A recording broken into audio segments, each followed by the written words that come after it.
Halo guys, balik lagi bareng gue. Di video kali ini, gue bakal ngebahas salah satu film keren berjudul SID is Dead 2023. Seperti biasa, gue doain semoga kalian dan keluarga selalu bahagia dan sehat, ya. Film ini dimulai dengan memperkenalkan tokoh utama kita, SID, seorang siswa SMA yang sama sekali nggak populer. Tapi itu bukan masalah buat SID, justru dia lebih suka hidup tanpa sorotan, supaya hari-harinya bisa berjalan tenang dan bebas dari drama. Untuk menjaga hidupnya tetap damai, SID punya 3 aturan. 1. Diam, karena diam nggak pernah menimbulkan masalah. 2. Jangan menarik perhatian, biar nggak diseret ke situasi yang nggak diinginkan. 3. Jauhi pengganggu.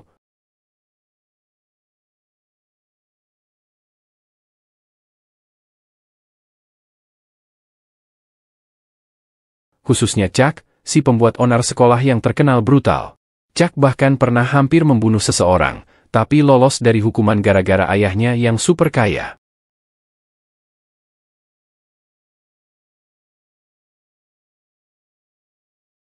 Lanjut, kita diperkenalkan dengan Jim, sahabat SID yang punya mimpi jadi bintang media sosial. Jim gak setuju sama gaya hidup SID yang lauki banget. Saat mereka ngobrol, SID ngelihat gadis cantik yang udah lama dia suka.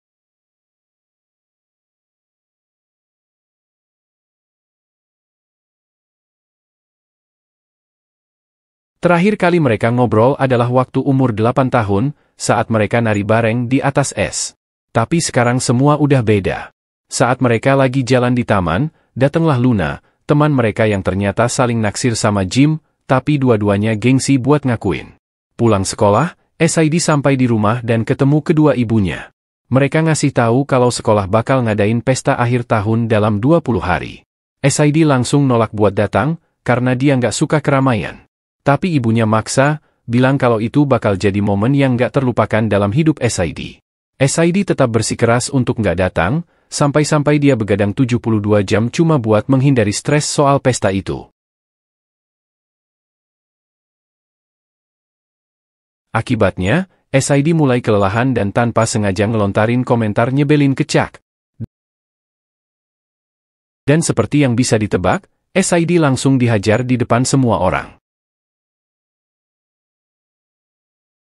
Untungnya, guru datang dan melerai. Chuck akhirnya diskors selama 2 minggu dan harus ikut program manajemen amarah, tapi itu berarti dia bakal balik tepat di hari pesta akhir tahun. SID panik. Dia yakin hari itu bakal jadi akhir hidupnya. Di kelas, guru muda mereka ngomongin soal pantangan hubungan sebelum usia dewasa. Tapi SID, entah kenapa, malah berdiri dan dengan berani nyela. Dia bilang kalau dorongan seksual itu hal wajar dan gak perlu disembunyikan. Kelas langsung heboh, semua siswa kagum sama keberaniannya, dan mulai buka suara juga. Setelah itu, SID dapat pesan dari nomor misterius. Ternyata itu dari cewek yang udah lama naksir dia, dan dia ngaku kalau dia bangga sama keberanian SID di kelas. SID pun senang, merasa ada yang memperhatikannya selama ini. Sepulang sekolah, SID kerja jadi pengantar pizza. Sambil istirahat, dia ngobrol bareng Jim dan cerita bahwa dia udah buat bucket list, daftar hal-hal yang pengen dia lakuin sebelum dibunuh Chuck. Dengan waktu 14 hari tersisa, SID mulai berubah.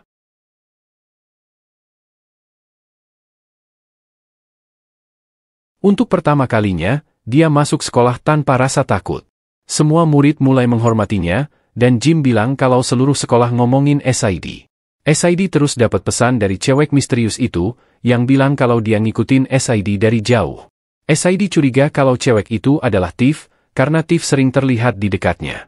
Kita juga dikenalkan dengan karakter lain, Eric, pemain hoki bintang di sekolah. Tapi Eric ternyata nggak suka hoki, mimpinya sebenarnya adalah menjadi penari. Sayangnya, ayahnya yang juga pelatih tim hoki, nggak pernah dukung mimpinya.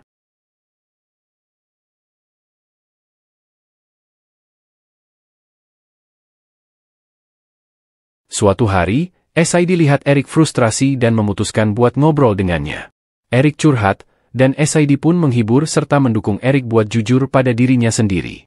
Karena Eric nggak mau main, SID nekat gantiin dia di pertandingan. Awalnya SID gugup banget, tapi dia ingat masa kecilnya yang jago main ice skating. Ditambah, dia sadar hidupnya tinggal sebentar lagi, setidaknya menurut dia. Akhirnya dia main habis-habisan, dan berhasil ngebawa timnya menang. Waktu dia lepas helm, semua orang kaget. Ternyata itu SID, bukan Eric. Pelatih bahkan sampai kagum dan nawarin SID buat gabung di tim.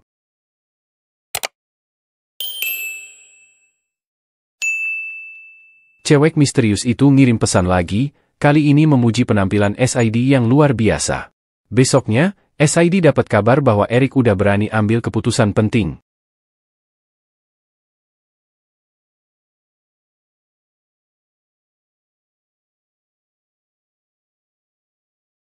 Eric akhirnya merasa bahagia karena bisa menekuni ekstrakurikuler menari, sesuatu yang benar-benar ia sukai. Sementara itu, SID terus mengobrol setiap malam dengan seorang gadis misterius yang hingga kini belum ia ketahui identitasnya. Singkat cerita, hari itu sekolah mengadakan pementasan drama. SID mulai memperhatikan Tiff yang sedang latihan bersama John, seorang tukang bully. Dengan licik, SID memasukkan sesuatu ke dalam kotak rias milik John, yang menyebabkan wajah John berubah menjadi merah jambu. Akibatnya, John batal tampil dan SID justru ditawari untuk menggantikannya. SID pun menerima dengan senang hati dan tampil bersama Tiff, sekaligus memanfaatkan momen tersebut untuk lebih dekat dengannya. Setelah pertunjukan, SID mengajak Tiff berkencan. Di adegan berikutnya, SID, Jim, dan Luna datang ke rumah Tiff untuk menjemputnya. Mereka menikmati waktu bersama dan pergi ke pesta yang diadakan teman sekelas mereka. Namun tiba-tiba, Chuck muncul dan mempertanyakan kenapa Tiff tak menjawab panggilannya. Ternyata Chuck diizinkan pulang lebih awal dari kelas manajemen dan langsung menarik Tiff pergi. SID berusaha mencegahnya, tapi Chuck justru marah dan mengancam akan membunuh SID. Mendadak, mobil Chuck terbakar. Sambil Chuck sibuk memadamkan api, SID dan Tiff melarikan diri. Saat berdua, Tiff mengaku bahwa ia masih mencintai Chuck dan meminta maaf karena telah memberi harapan palsu kepada SID. Dari sini, SID menyadari bahwa Tiff bukanlah si pengirim pesan misterius. Dengan hati hancur, SID hanya bisa termenung meratapi kehidupannya.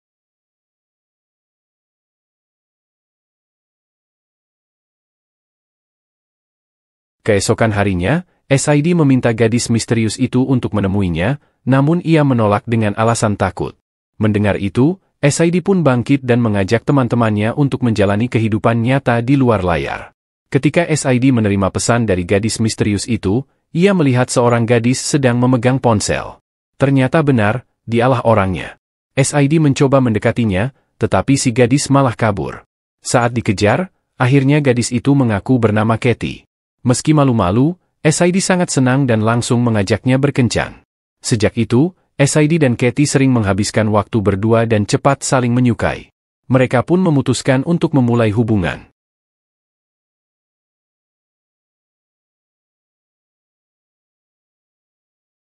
Namun suatu hari, Jim yang sedang berjalan-jalan dengan anjingnya ditawari tumpangan oleh Chuck dan teman-temannya.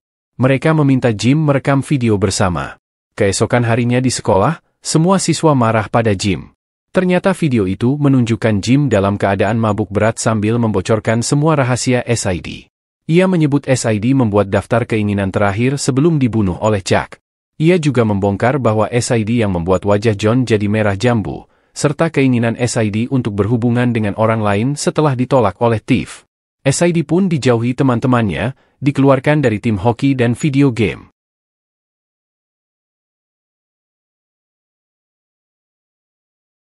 Ketika ingin bicara dengan Katie, ia baru tahu bahwa Katie tidak masuk sekolah hari itu. Saat kembali ke rumah, Jim sudah menunggunya untuk meminta maaf. Tapi SID masih terluka dan menyalahkan Jim karena membuka rahasia demi popularitas. SID kemudian mengurung diri di kamar dan mencoba menghubungi Katie untuk meminta maaf lagi, namun tak ada balasan. Keesokan harinya, Luna datang mengunjungi SID dan memintanya untuk memaafkan Jim. Luna menjelaskan bahwa Jim tidak bermaksud menyakitinya, bahkan mengaku bahwa dialah yang membakar mobil Chuck demi menyelamatkan SID. Setelah mendengar semua itu, SID pun tersadar dan memutuskan untuk menghadiri pesta hari itu.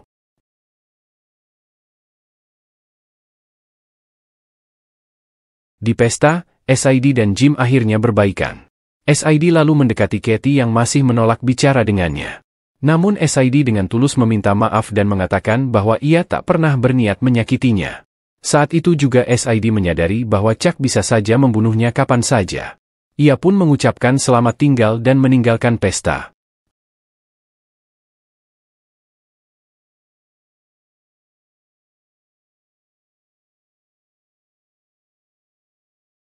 Tak lama, Chuck muncul dan menyerang SID dengan kasar hingga SID tak sadarkan diri. Saat bangun di rumah sakit, Jim sudah ada di sisinya.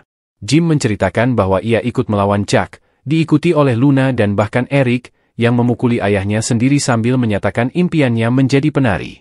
Pesta pun berubah menjadi kacau, dengan siswa-siswa saling bentrok.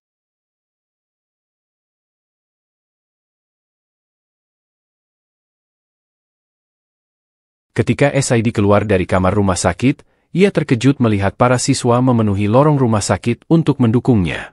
Sementara itu, Chuck mengalami luka parah dan ditangkap atas perbuatannya selama ini. Akhirnya, SID meminta Katie untuk melupakan semuanya dan memulai dari awal. Katie setuju. Mereka pun menari bersama di lorong rumah sakit, dan film pun berakhir. Pesan moralnya jelas, hiduplah apa adanya. Kita tak perlu berpura-pura menjadi orang lain untuk dianggap keren. Ketika kita berani menjadi diri sendiri dan melawan ketidakadilan, hal-hal baik akan datang.